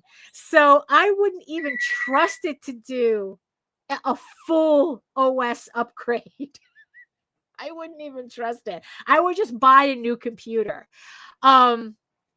And honestly, at the rate that I'm going, I would probably buy a laptop first before I completely upgraded my desktop, because I was looking at Digital Storm, and I would want to upgrade my it's like I would want to run, like I would want to like upgrade it a little bit. So it's like I paid like $2,000 for this computer when I first bought it in 2020. And again, at the time, I regretted not putting a little bit more in it to, to kind of like make it a little more future proof. So whatever new computer I'm going to get, future proofing is going to be the thing I'm really going to look into, and it's like, and what's funny is that it's not it's like the technology has gotten better, but you're still spending the same money. So like I would have to like, if I were to put in more money, it's because I'm putting in like really, really good stuff in. But if I just wanted to like make a slightly better computer than what I have now, I could spend the same money and just do slight upgrades. And so I just haven't decided what to do yet. But yeah, but honestly, I would just buy a laptop first that would have Windows 11 on it. And then, and the thing is with the Helion, I would be able to easily switch. If for some reason I couldn't work on my main computer, I could just run the laptop. I could just run it on the laptop and it'll still be compatible because it's just the one wire. So I don't know. I haven't decided yet. I haven't gotten to that point yet. So, but I'll blab about it if I get a new graphics tablet, not that you would notice anything really different on the screen. Slap a USB with Linux Mint into that laptop. I don't know what that is. I am not very tech savvy, but I will keep that in mind. I will keep that in mind when I get to that point. So here we are at the little past the second hour. So this is the work I was able to complete today. So I did get the main, like the base shading on the panel. So now I just have to put in the highlights and then the flats, and at least that panel is done. So I'm going to see how far I can go get that done today. Yes, another successful office rotation. Yes, it is. Yes, it has been. Yes, it has been. So, okay, let me just switch over here. So there we go. Yes, exactly. So we'll just put yes, another successful office rotation. I always like that phrase. I always like that. So yeah, so that's it for me. Thank you everybody for keeping me company in the chat, especially Jake. So yeah, so thank you to Jake, to Lorraine, to Melissa, to Joseph, to Lou for hanging out, at HR. Thank you so much for Efrain. Thank you so much for keeping me company today as I worked on this panel. And thank you so much to all of my beautiful eyeball people who were listening silently in the background, but your presence was still noted and appreciated. So thank you so much. You could have been anywhere else listening to anybody else, but you decided to hang out with us, with the cool kids. Thank you so much for that. Oh, let me see something here. Show comments on say. I forgot that they had done an update to StreamYard. Oh, I see it. It's still in beta where it's like you can see the comments on the screen now. I completely forgot it was there. See you next year. See you next year, Jake. Hey, Lou. Let's see. So yeah, so that's it for me. Thank you so much for watching, for keeping me company as I worked. Let me just get myself together here. So yeah, so if you want to learn more about me and my artwork and everything else that I'm doing and, keeping track, or if you want to join my Patreon so that you can see the final version of this page along with the extra scenes that happen in between that happens in that gutter between the first two panels. You can head on over to my main portfolio site at egoworks.com. That's EGOWORKS, where you can find links to all of my galleries and social media sites, but I mostly post to Facebook if you are interested in seeing sketches and current work in progress. And remember that you could also catch me on my YouTube channel. Here at Daphne Lage, Lage Art. So make sure you like, share, and subscribe, and hit that notification bell so you get notified whenever any of my shows go live. And remember that you can read EGORAVEN, Heir of the First Unicorn, for free, uploading every day, Monday through Friday, on the website. But if you prefer your fantasy to be more of a furry Lord of the Rings adventure, you can follow the link over to Tall Tales. That's TAILSonline.com, where you can not only read the first 20 issues of Tall Tales for free, but you can catch up on the latest story arc, Tears of the Mother, which is also currently uploading Monday through Friday. If you want an easier way to read my comics, you can also check them out on Webtoon. EGORAVEN updates every Tuesday on Webtoon. We're just finishing up issue 5. And Tall Tales updates every Thursday. Actually, I was a little surprised that Tall Tales is so far ahead. It's now on issue 8 right now on Webtoons. So there's plenty of content for you to read there.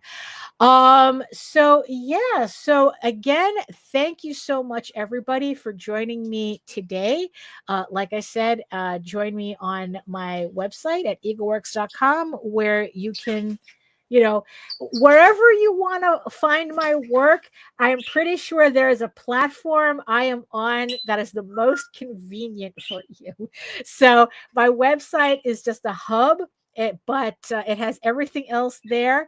But if you prefer to see me on your favorite platform, most likely I am there as well. So check that out. So again, thank you so much, everybody, for joining me. I have usually no quippy ending for the show, except be better today than you were yesterday, and definitely be better tomorrow than you were today. Thank you so much again, and I will see you next time. You are all weirdos. Ugh.